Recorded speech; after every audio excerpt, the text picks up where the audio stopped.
Un recién nacido desaparece en las fauces de su propio padre.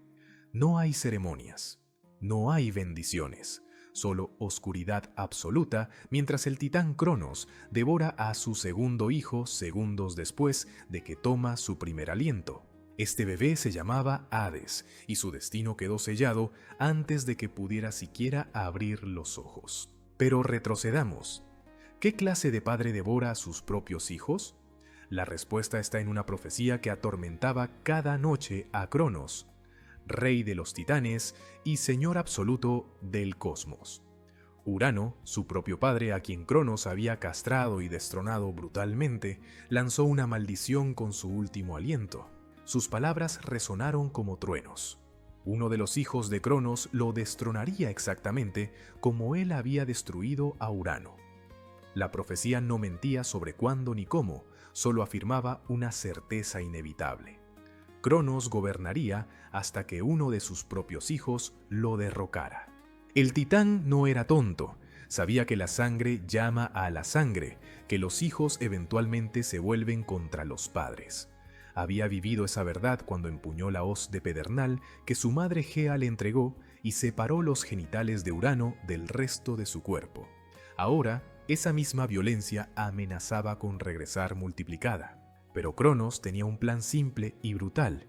Si ninguno de sus hijos llegaba a crecer, ninguno podría cumplir la profecía. La solución no era matarlos, porque la muerte definitiva podría tener consecuencias impredecibles con seres divinos. En cambio, los mantendría vivos, pero prisioneros en el único lugar del que jamás podrían escapar: sus propias entrañas.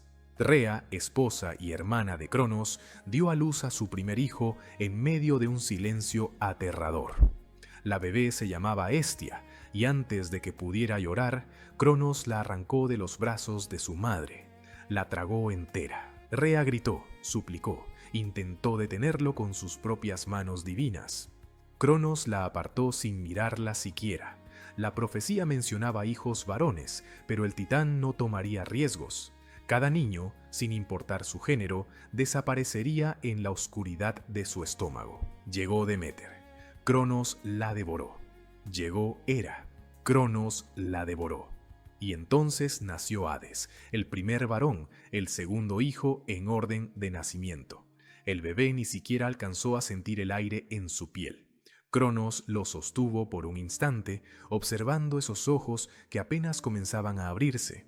Hades miró a su padre, Cronos miró a su hijo, y entonces el titán abrió sus fauces y tragó. La oscuridad que recibió a Hades no era la oscuridad común de una noche sin luna. Era una oscuridad viva, opresiva, que aplastaba desde todos los ángulos.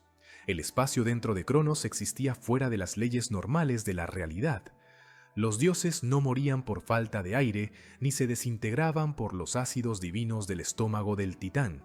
Permanecían conscientes, atrapados, suspendidos en un limbo eterno.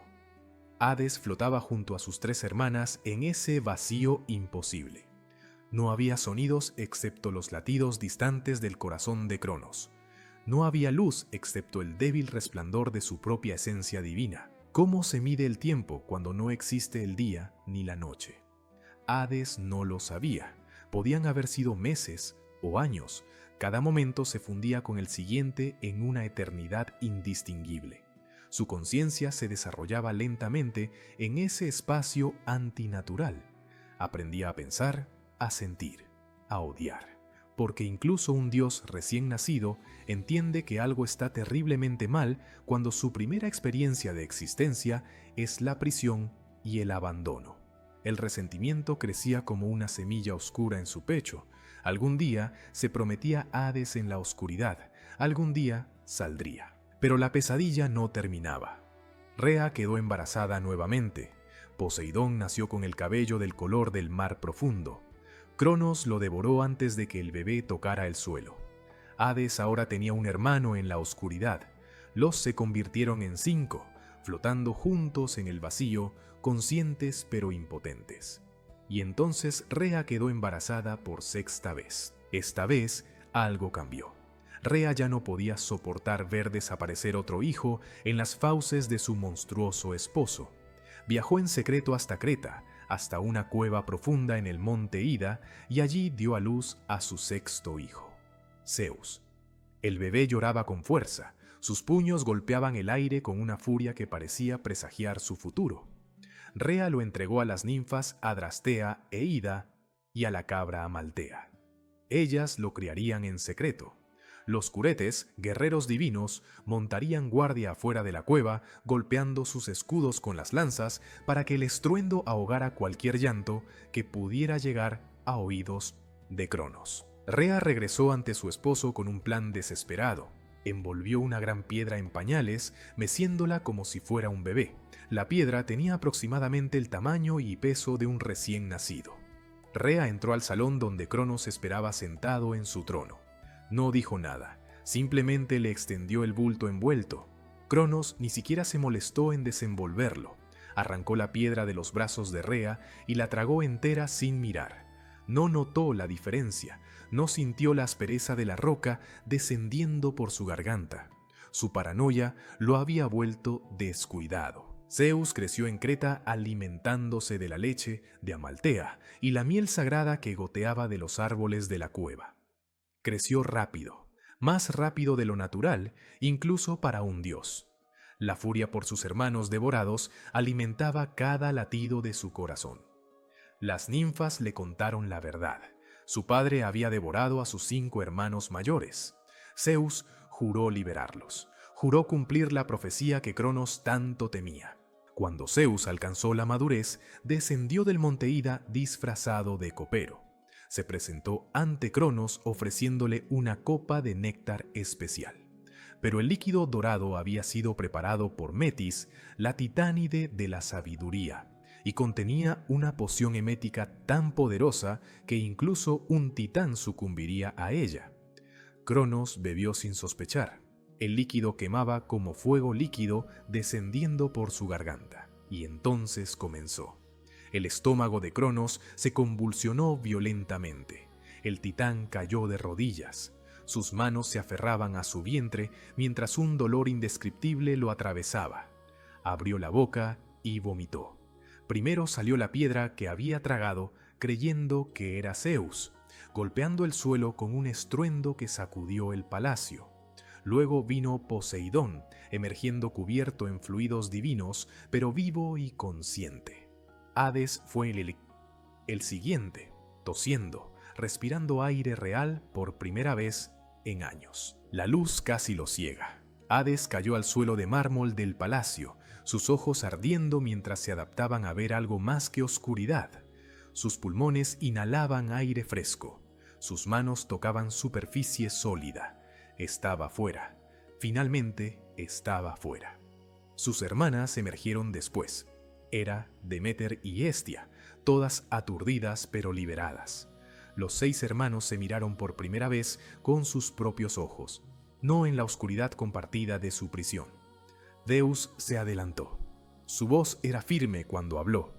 Era hora de destronar a su padre, era hora de la guerra. Hades se puso de pie lentamente, sus piernas temblaban. Había pasado toda su existencia consciente, atrapado en oscuridad, pero ahora, mirando a Zeus y sintiendo la rabia acumulada de años imposibles de contar, Hades supo una verdad con absoluta certeza. Cronos pagaría por cada momento de ese infierno. La profecía se cumpliría, y Hades se aseguraría personalmente de que su padre aprendiera el verdadero significado de la palabra sufrimiento. Pero antes de continuar esta historia, necesitamos tu apoyo. Somos un canal nuevo dedicado a traerte las historias más fascinantes de la mitología. Si esta narrativa te ha atrapado, por favor suscríbete a nuestro club mitológico.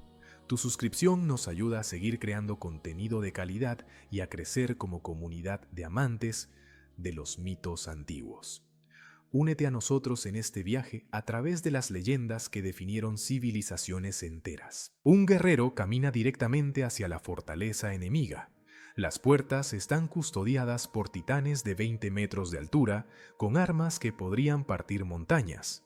Pero ninguno lo ve, ninguno lo detiene. Hades atraviesa las defensas como si fueran humo. y cuando los gritos de terror comienzan desde dentro, ya es demasiado tarde para detenerlo. Pero retrocedamos al momento después de que los 6 hermanos fueron liberados. Cronos se recuperó rápidamente del shock de vomitar a sus hijos.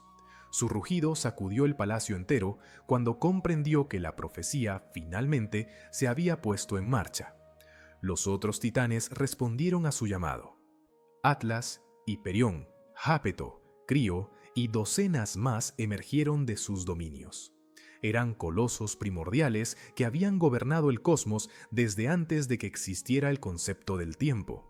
Los dioses recién nacidos enfrentaban enemigos con eones de experiencia en guerra y poder acumulado durante eras. Zeus sabía que necesitaban aliados. Los 6 hermanos no podían derrotar a los titanes solos, sin importar cuánta furia divina ardiera en sus corazones. Descendieron hasta lo más profundo del mundo, más allá incluso del reino que eventualmente sería de Hades hasta el Tártaro. Allí, encadenados en la oscuridad absoluta, languidecían los cíclopes, Brontes, Estéropes y Arges. Cronos los había aprisionado porque su padre Urano los temía, y el nuevo rey simplemente continuó el castigo. Junto a ellos sufrían los hecatónquiros, los gigantes de 100 brazos, Coto, Briareo y Giges. Las cadenas que los ataban no eran de metal común. Habían sido forjadas con la esencia misma del cosmos, inquebrantables por fuerza bruta. Pero Zeus había heredado algo de su padre, además del odio: la astucia. Usó el poder que comenzaba a manifestarse en él, el dominio sobre los cielos, y llamó un rayo que atravesó las cadenas. El metal cósmico se fracturó. Los cíclopes cayeron de rodillas, libres por primera vez en milenios. Los hecatónquiros rugieron con 100 voces mientras sus 300 manos se abrían y cerraban, probando su libertad recién recuperada. ¿Qué hace un dios cuando alguien lo libera de un tormento eterno? Los cíclopes eran maestros artesanos, herreros divinos cuyas habilidades superaban cualquier cosa que los mortales o incluso los dioses pudieran concebir. Miraron a Zeus, Poseidón y Hades parados frente a ellos. Brontes habló primero, su voz resonando como metal fundido. Les darían regalos, armas que inclinarían la balanza de cualquier guerra, herramientas que convertirían a dioses jóvenes en fuerzas de la naturaleza. Las fraguas se encendieron en lo profundo del Tártaro. Los cíclopes trabajaron durante días que se fundían en semanas. El calor era tan intenso que la piedra misma se derretía en ríos incandescentes. Brontes forjó primero, sus manos moviéndose con precisión imposible mientras daba forma al metal celeste. Cuando terminó, sostenía el rayo maestro, un relámpago solidificado que Zeus podría lanzar una y otra vez. El arma crepitaba con energía pura, iluminando el Tártaro con luz blanca cegadora. Zeus la tomó y sintió el poder del cielo responder a su voluntad. Estéropes trabajó después, sumergiendo metal en las aguas primordiales que existían desde antes de la creación. Emergió con el tridente, 3 puntas que podían controlar todos los mares, partir la tierra y desatar terremotos. Cuando Poseidón cerró su mano alrededor del mango, las aguas distantes respondieron. Olas imposibles se alzaron en océanos que estaban a kilómetros de distancia. El segundo hermano ahora tenía dominio sobre todo lo que fluía. Y entonces Arges se volvió hacia Hades, el dios más antiguo, el primero en ser devorado, el que había pasado más tiempo en la oscuridad. Arges entendía la oscuridad mejor que sus hermanos. Tomó sombras solidificadas, noche pura y la esencia de lo invisible. Forjó durante más tiempo que con las otras armas, porque ésta requería delicadeza diferente. No era un arma de destrucción directa, era un arma de terror, de infiltración, de guerra psicológica. El casco emergió de las sombras mismas, no reflejaba luz porque absorbía toda luminosidad que lo tocaba. Su superficie parecía moverse constantemente, como si la oscuridad fluyera sobre el metal. Arges lo llamó Lacuné, el casco de invisibilidad. Cuando Hades lo colocó sobre su cabeza, simplemente dejó de existir visualmente. Zeus y Poseidón miraron directamente hacia donde sabían que estaba su hermano. No vieron nada, ni siquiera una distorsión en el aire.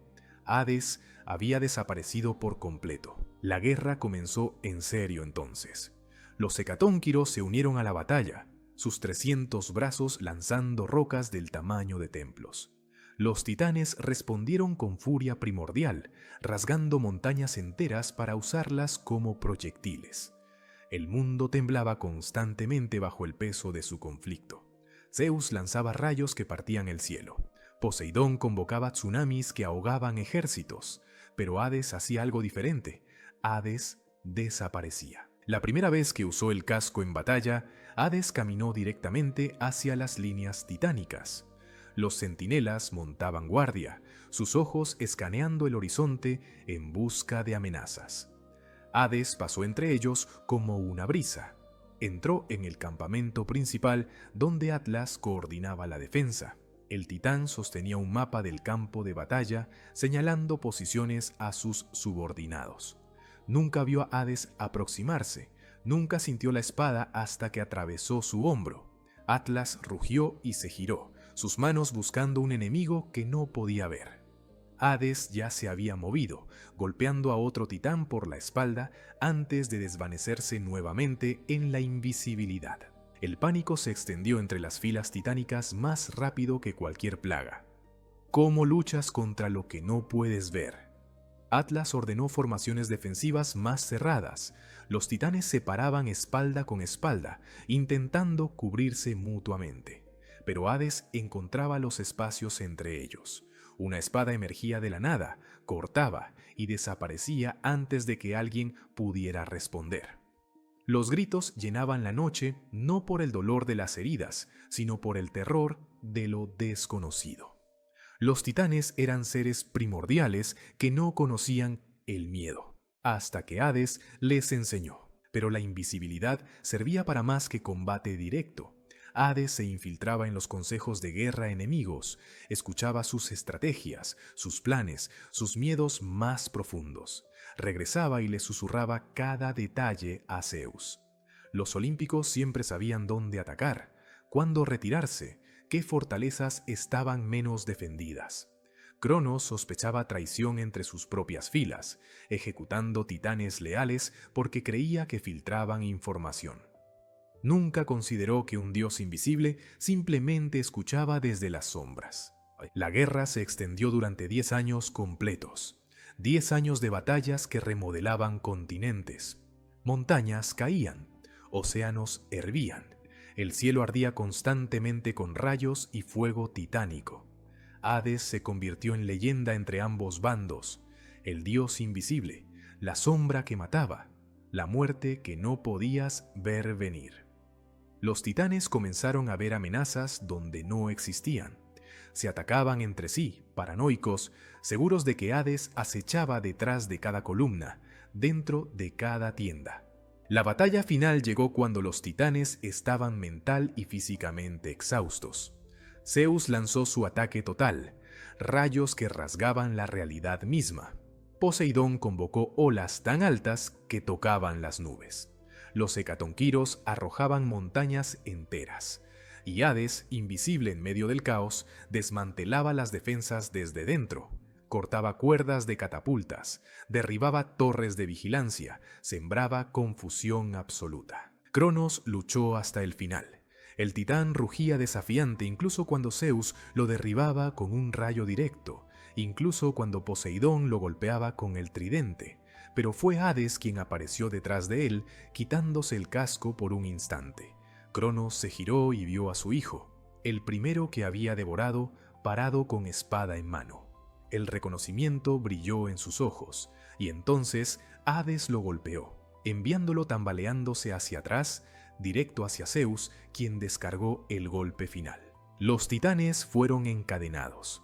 Descendieron al Tártaro, el mismo lugar de donde los cíclopes habían sido liberados.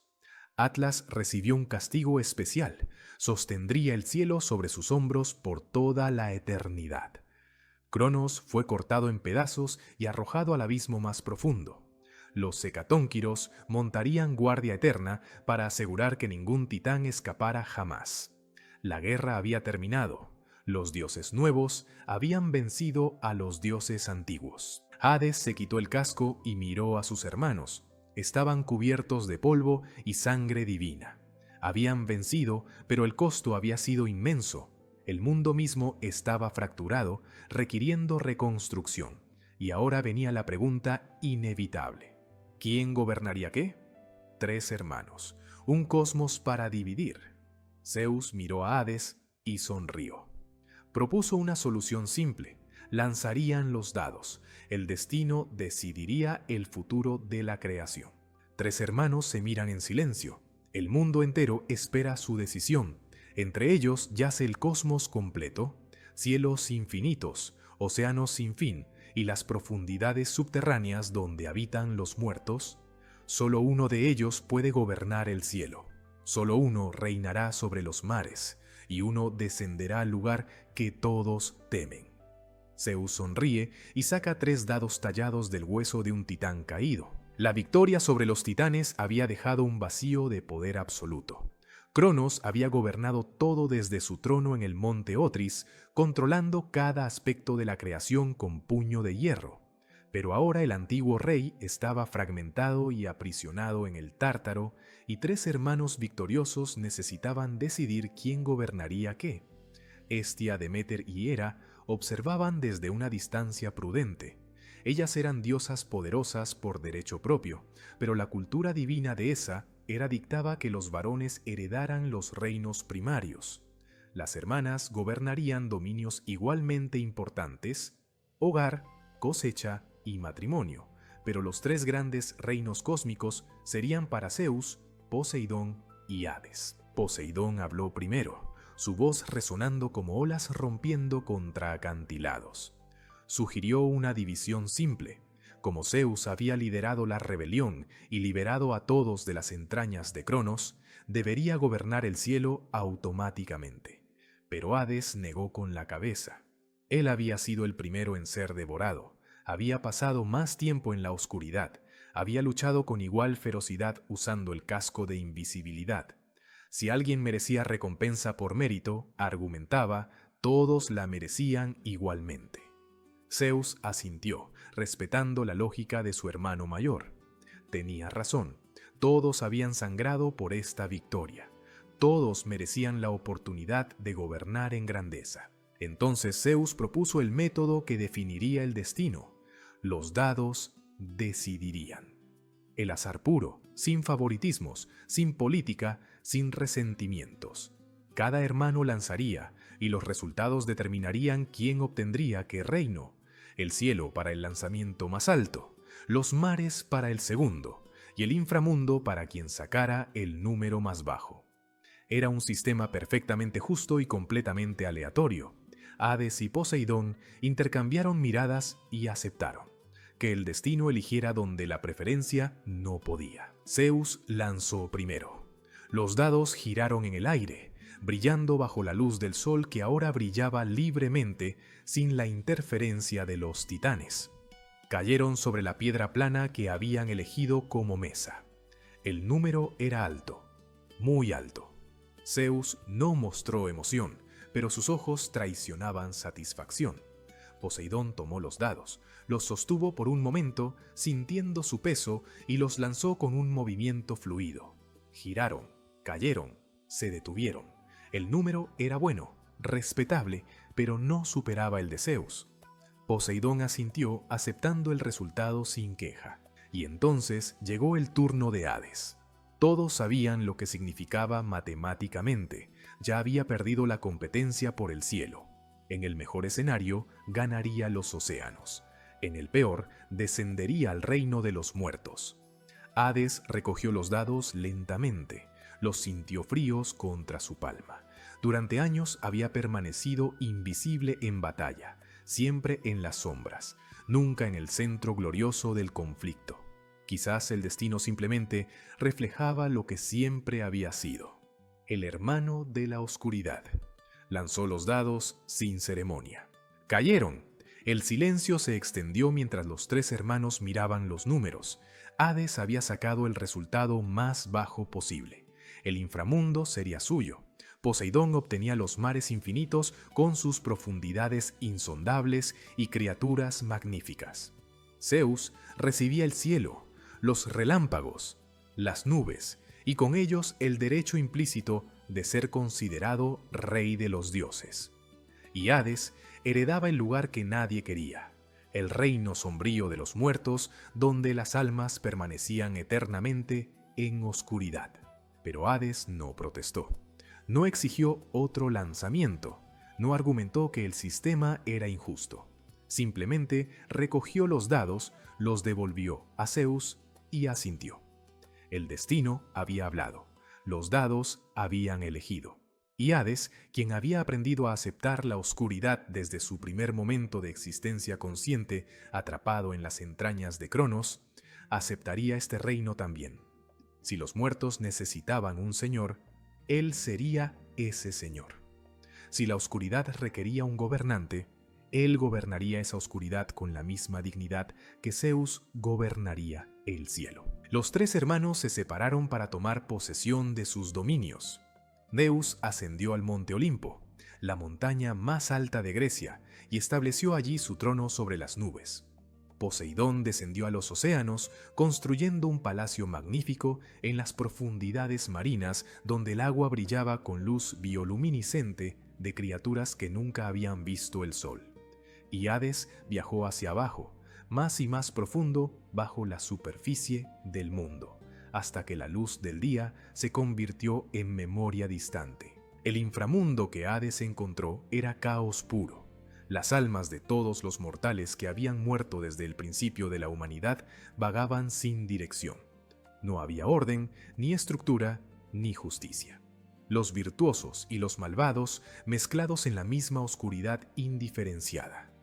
Los héroes que habían salvado ciudades enteras vagaban junto a asesinos que habían masacrado familias completas. Hades observó el desorden y tomó una decisión. Si este era su reino, lo convertiría en algo digno de respeto.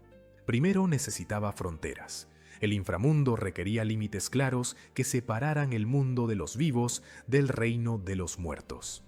Hades designó 5 ríos que fluirían como barreras líquidas.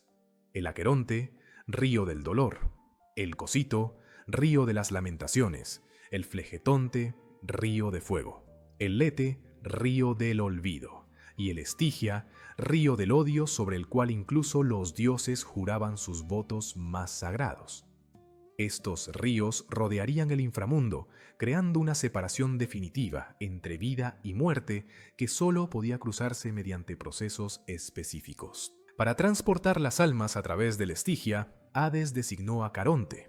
Este ser antiguo había existido desde antes de los titanes, un psicopompo eterno cuyo único propósito era llevar a los muertos a su destino final.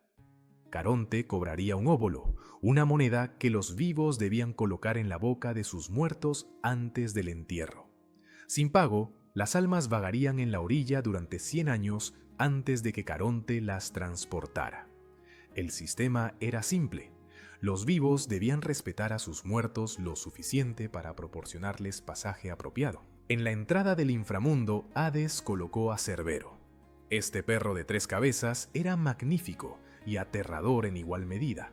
Cada cabeza vigilaba un ángulo diferente, asegurando que nadie pudiera aproximarse sin ser visto. Su cola era una serpiente viviente que siseaba amenazas a cualquier alma que intentara retroceder. La función de Cerbero no era impedir la entrada, cualquier alma muerta podía pasar libremente. Su función era prevenir la salida. Una vez que cruzabas hacia el reino de Hades, permanecías allí eternamente. Cerbero se aseguraba de ello, pero el logro más importante de Hades fue establecer justicia.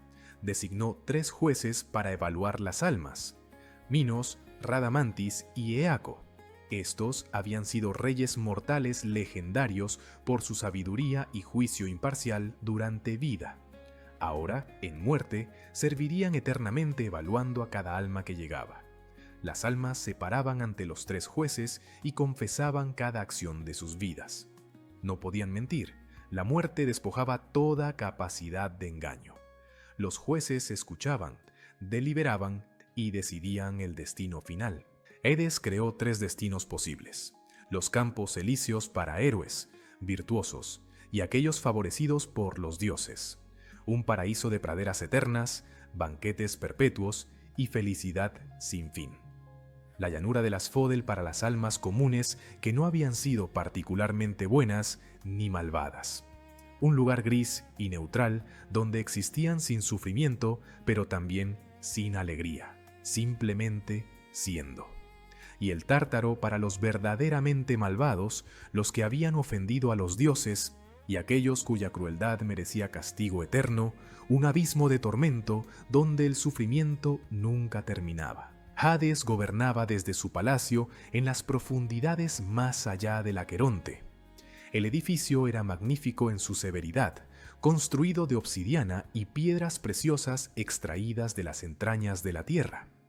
Las paredes brillaban con vetas de oro y plata. Los pilares estaban tallados de mármol negro.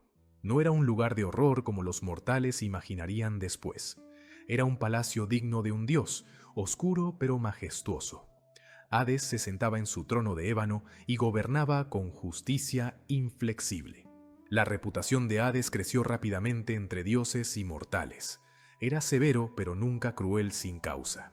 Imparcial hasta el punto de la rigidez, no aceptaba sobornos, no hacía excepciones, no mostraba favoritismos, incluso cuando otros dioses solicitaban tratamiento especial para sus hijos mortales favoritos.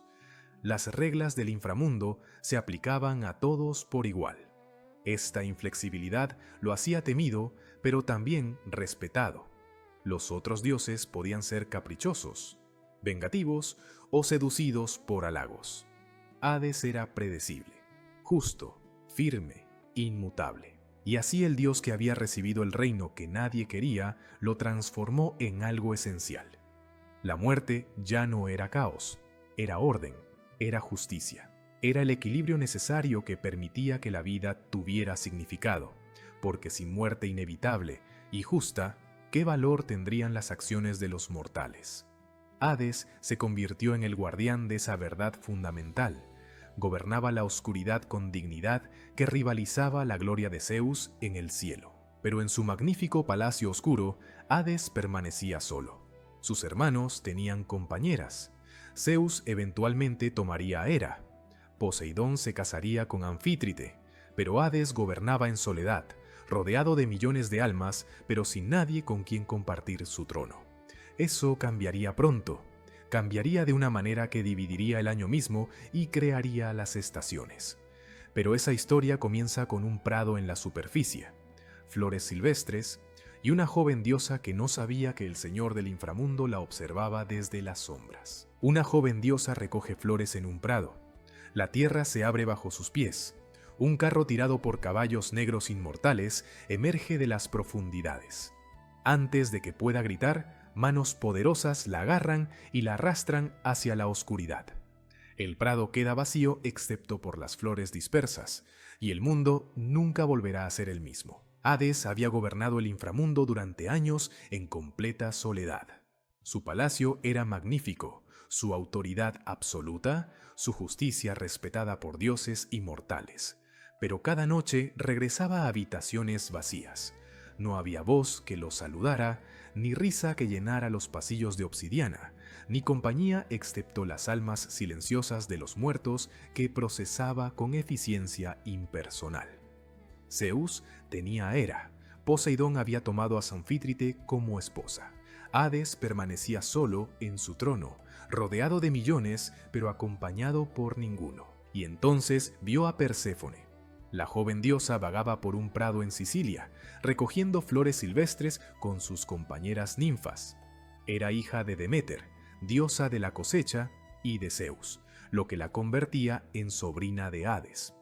Su risa flotaba en el aire como música. Su cabello brillaba bajo el sol con tonos dorados. Movía sus manos con gracia entre los narcisos y las violetas, completamente ajena a que estaba siendo observada desde las profundidades. Hades emergió parcialmente de una grieta en la tierra, invisible gracias a su casco, y simplemente miró. No fue lujuria lo que sintió. Los poetas posteriores distorsionarían esta historia, convirtiéndola en algo sórdido y violento. Pero lo que Hades experimentó era más profundo y más doloroso. Reconocimiento. Vio en Perséfone algo que él había perdido hacía mucho tiempo, una luz que había sido devorada junto con él en las entrañas de Cronos. Ella representaba vida, alegría, el mundo de la superficie que él había abandonado para gobernar las sombras. Y en ese momento de observación silenciosa, Hades tomó una decisión que cambiaría el cosmos. La tendría como esposa, la haría reina de su reino. Pero Hades no era impulsivo, no actuaba sin considerar consecuencias o protocolos. Ascendió al Olimpo, algo que rara vez hacía, y buscó a Zeus. Su hermano menor lo recibió con sorpresa. Hades prácticamente nunca visitaba el reino celestial. Hades fue directo, deseaba a Perséfone como esposa. Sabía que Deméter nunca consentiría voluntariamente que su hija descendiera al inframundo. Necesitaba que Zeus, como padre de Perséfone y rey de los dioses, autorizara el matrimonio. Zeus consideró la petición en silencio durante largos momentos. La respuesta de Zeus fue ambigua. No dijo explícitamente que sí, tampoco dijo que no. Simplemente asintió de una manera que podía interpretarse como permiso o como reconocimiento de que había escuchado la petición. Hades eligió interpretar ese gesto como consentimiento. Zeus, conociendo a su hermano, probablemente sabía exactamente qué haría Hades con esa ambigüedad. Algunos mitos posteriores afirmarían que Zeus dio permiso explícito, otros dirían que simplemente no se opuso. La verdad probablemente yacía en algún punto intermedio. Zeus permitió que sucediera lo que iba a suceder. Hades regresó a su reino y preparó su plan. No podía simplemente aparecer en el prado y pedir la mano de Perséfone. Ella huiría o sus compañeras ninfas interferirían. Necesitaba velocidad, sorpresa y determinación absoluta. Preparó su carro, el mismo que había usado en la titanomaquia, tirado por caballos negros inmortales criados en las sombras eternas del inframundo. Sus nombres eran Orphnax, Aetón, Nonio y Alastor. Bestias magníficas que podían atravesar la barrera entre mundos. Esperó el momento perfecto. Perséfone regresó al prado días después. Deméter la había dejado ir con sus amigas ninfas sin sospechar peligro alguno. La joven diosa se alejó del grupo principal, atraída por un narciso particularmente hermoso que crecía aislado. Se arrodilló para recogerlo, sus dedos rozando los pétalos blancos. Y en ese instante, la tierra bajo ella tembló. El suelo se abrió con un rugido que ahogó los gritos de las ninfas. De la grieta emergió el carro de Hades, los caballos relinchando mientras sus cascos golpeaban el aire. Hades extendió su brazo y agarró a Perséfone por la cintura. Ella gritó, luchó, golpeó su pecho con sus puños. Pero Hades era un dios de guerra que había luchado contra titanes. Sus brazos eran inquebrantables. La sostuvo firmemente mientras los caballos se giraban y descendían nuevamente hacia la grieta. Las ninfas corrieron hacia ellas, sus manos extendidas, pero llegaron tarde. El carro desapareció en las profundidades. La tierra se cerró detrás de ellos con un estruendo final. Solo quedó silencio y las flores dispersas. Cuando Perséfone llegó al inframundo, Hades no la encadenó ni la encerró. La llevó a su palacio y le mostró habitaciones que había preparado para ella. Le habló con respeto, explicando que ella sería su reina, cogobernante del reino de los muertos. Perséfone no escuchaba. Lloraba, exigía ser devuelta a su madre, se negaba a comer o beber. Hades le daba espacio, esperando pacientemente que aceptara su nueva realidad. Creía genuinamente que eventualmente vería las ventajas de ser reina de un reino tan vasto. No entendía que había cometido una violación fundamental de su voluntad. Mientras tanto, en la superficie, Deméter buscaba a su hija con desesperación creciente. Las ninfas le contaron lo que habían visto: la tierra abriéndose, un carro negro, su hija desapareciendo en las profundidades. pero no sabían quién había sido el raptor. Deméter vagó por el mundo durante 9 días y 9 noches sin comer, sin dormir, sin descansar. Su antorcha iluminaba la oscuridad mientras gritaba el nombre de Perséfone. Nadie respondía. Nadie sabía dónde estaba su hija. Al 10º día, Hécate, diosa de la magia y los cruces de caminos, se acercó a Deméter. Ella había escuchado los gritos desde su cueva. Juntas fueron ante Helios, el titán del sol que veía todo desde su posición en el cielo. Helios vaciló, temeroso de ofender a Hades, pero la angustia de Deméter lo conmovió.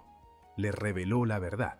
Hades había raptado a Perséfone y la había llevado al inframundo para convertirla en su esposa. Y Zeus había dado su consentimiento, o al menos no se había opuesto. La furia de Deméter eclipsó cualquier emoción que los dioses hubieran presenciado antes. No gritó, no lloró, simplemente declaró con voz fría como el hielo invernal: si su hija permanecía en el inframundo, nada volvería a crecer en la tierra, y cumplió su palabra. Deméter detuvo todas las cosechas del mundo. Los campos de trigo se marchitaron, los árboles frutales dejaron de producir, las semillas plantadas se pudrían en tierra estéril, el hambre se extendió primero lentamente, luego como plaga imparable. Los mortales comenzaron a morir por miles. Suplicaban a los dioses, ofrecían sacrificios desesperados, quemaban sus últimos granos en altares.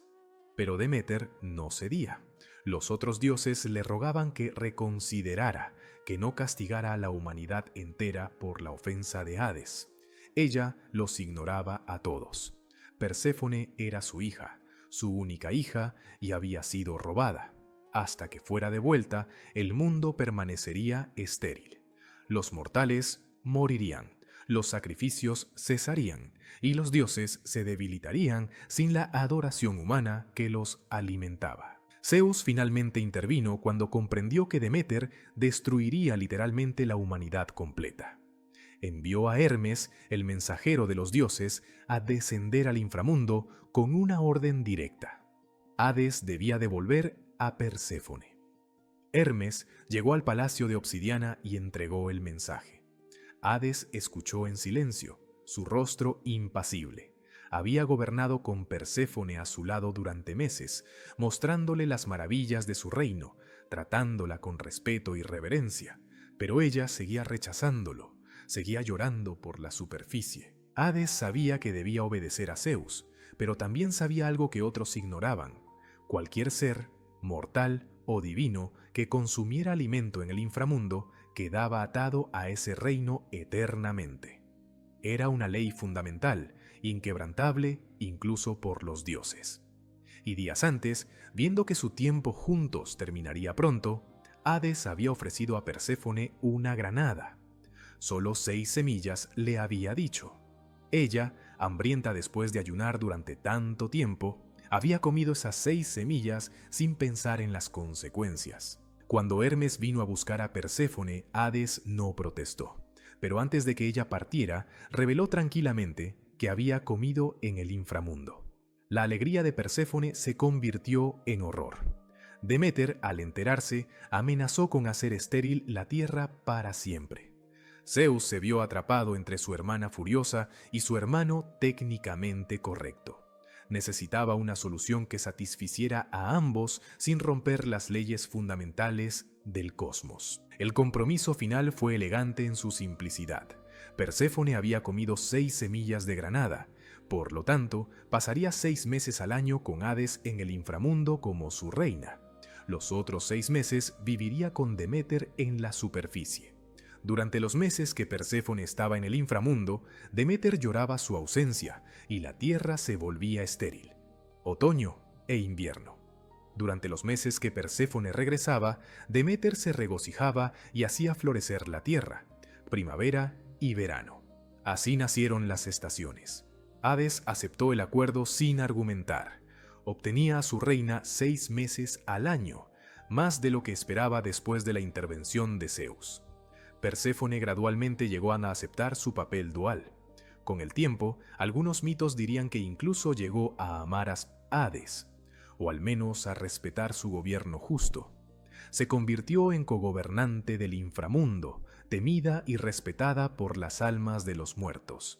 Y Hades, el dios que había recibido el reino que nadie quería, se convirtió en el único olímpico con un matrimonio verdadero y permanente. El rapto que había comenzado en un prado con flores dividió el año mismo, y en esa división Hades encontró algo que su trono solitario nunca había proporcionado: compañía, comprensión mutua y eventualmente una asociación que gobernaría el reino de los muertos con justicia compartida durante toda la eternidad. Un hombre vivo camina entre los muertos. Su lira canta melodías que hacen llorar a las almas condenadas. Incluso Cerbero, el guardián de tres cabezas, se sienta dócilmente mientras la música flota en el aire. Y en su trono de ébano, Hades, el dios que nunca muestra misericordia, siente algo que no ha experimentado en siglos. Su corazón divino se conmueve. Gobernaba el inframundo con justicia inquebrantable.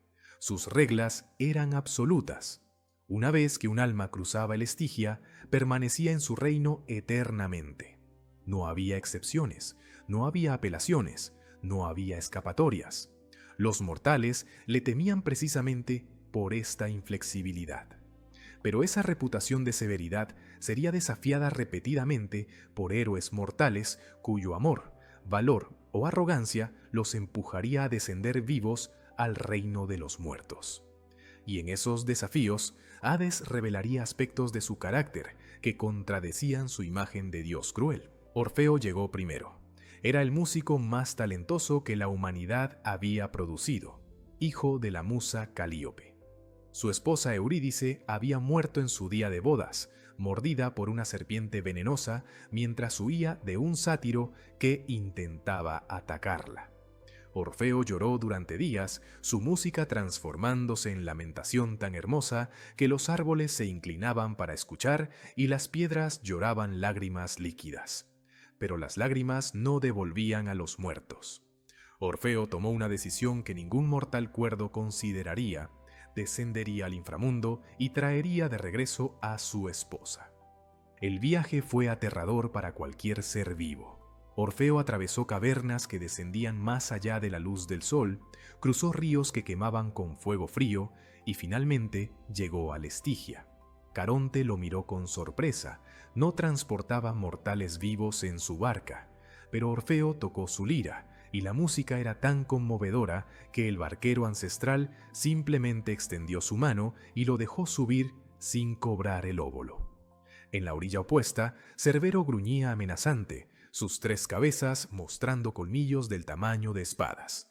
Orfeo tocó nuevamente y el perro guardián se acostó como cachorro domesticado. Hades observaba desde su trono mientras este mortal audaz atravesaba cada defensa sin violencia, solo con música. Orfeo finalmente se arrodilló ante el dios del inframundo y su reina Perséfone. Cantó su petición: «Devuélvanme a Eurídice». Su canción hablaba de amor que trasciende la muerte, de injusticia cuando los jóvenes mueren antes de vivir, de un matrimonio terminado antes de comenzar. Las lágrimas corrían por su rostro mientras sus dedos arrancaban notas de la lira que parecían solidificar el dolor mismo en sonido audible. Perséfone lloró abiertamente. Ella entendía ser separada violentamente de quienes amabas. Miró a Hades, sus ojos suplicando silenciosamente. Hades permaneció inmóvil durante largos momentos. Cada instinto divino le gritaba que negara la petición. Las reglas existían por razones fundamentales. Si comenzaba a hacer excepciones, el orden completo del cosmos se desmoronaría. Pero la música seguía llenando su palacio y en ella escuchaba algo genuino, algo que incluso un dios de muerte debía respetar. Finalmente habló. Eurídice podría seguir a Orfeo de regreso al mundo de los vivos bajo una condición. La condición era simple pero cruel en su dificultad. Orfeo caminaría adelante y Eurídice lo seguiría detrás. No podía mirar atrás hasta que ambos hubieran salido completamente del inframundo y la luz del sol tocara sus rostros. Si miraba atrás, aunque fuera una sola vez, antes de completar el ascenso, Eurídice regresaría al reino de los muertos permanentemente. Orfeo aceptó sin dudar. Hades chasqueó sus dedos y Eurídice apareció detrás del músico, su forma fantasmal pero presente. Orfeo comenzó a caminar sin mirar atrás. El ascenso fue agonía psicológica. Orfeo escuchaba pasos detrás de él, suaves como suspiros, pero no podía estar seguro de que fueran reales. ¿Y si Hades lo había engañado? ¿Y si Eurídice no estaba realmente allí? Las dudas crecían con cada paso. El camino parecía interminable, cada caverna más oscura que la anterior. Finalmente vio luz adelante, el brillo dorado del sol mortal. Estaba tan cerca, solo unos pasos más, pero la incertidumbre lo consumía. Tenía que saber, tenía que estar seguro. A metros de la salida, Orfeo giró su cabeza. Eurídice estaba allí, sonriendo con alivio porque casi habían logrado el escape imposible. Pero en el instante en que los ojos de Orfeo encontraron los suyos, la sonrisa se congeló. Su forma comenzó a desvanecerse como humo en viento. Extendió su mano hacia él, su boca formando su nombre, pero no emitió sonido. Y entonces desapareció, arrastrada de regreso al inframundo por fuerzas invisibles.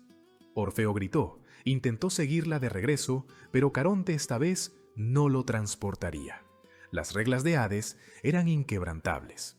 Había tenido su oportunidad y la había desperdiciado por un momento de debilidad.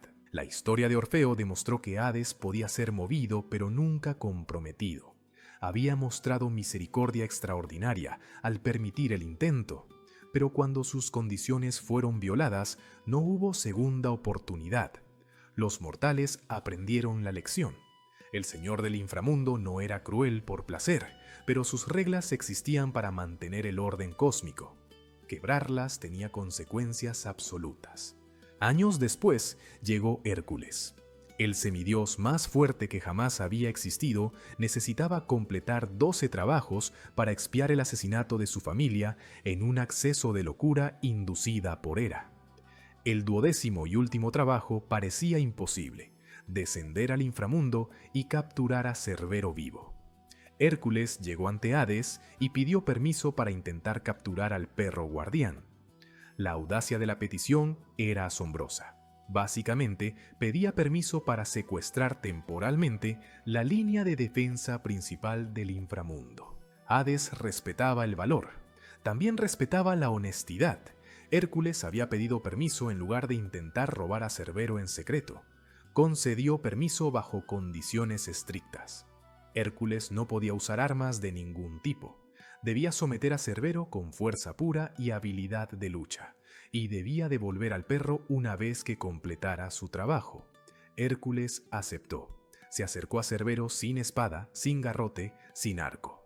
Las 3 cabezas del perro atacaron simultáneamente, sus mandíbulas buscando carne divina. La batalla fue brutal. Hércules luchaba contra un perro del tamaño de un edificio con cola de serpiente que intentaba envenenarlo. Usó técnicas de lucha, agarrando cuellos, esquivando mordidas, aprovechando su fuerza sobrehumana.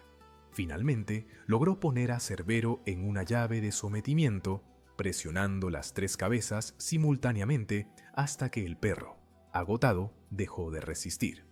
Hércules lo cargó sobre sus hombros y ascendió al mundo de los vivos. Completó su trabajo mostrándole a Euristeo. Luego honró su palabra devolviendo a Cerbero al inframundo. Hades observó todo sin intervenir, satisfecho de que el héroe había mostrado honor además de fuerza. Pero no todos los mortales que descendían vivos merecían respeto.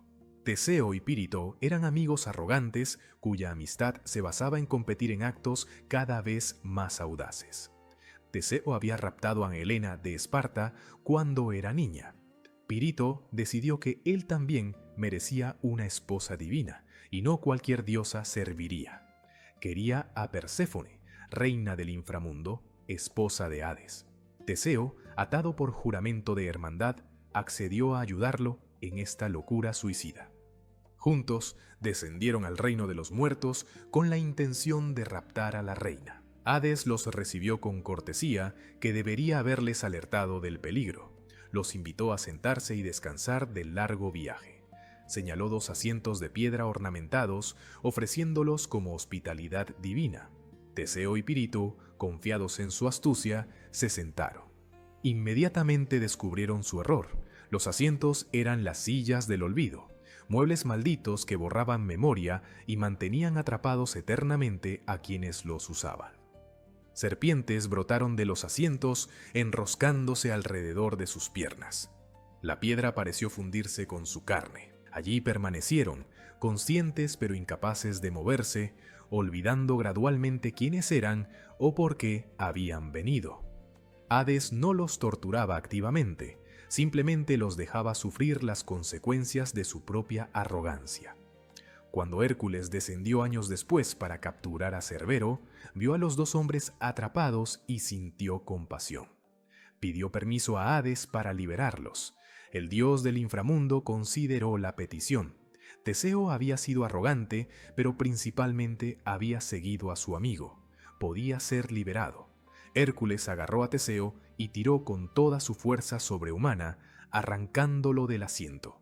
Parte de los glúteos de Teseo quedó adherida a la piedra, razón por la cual los descendientes de Teseo supuestamente tenían traseros pequeños.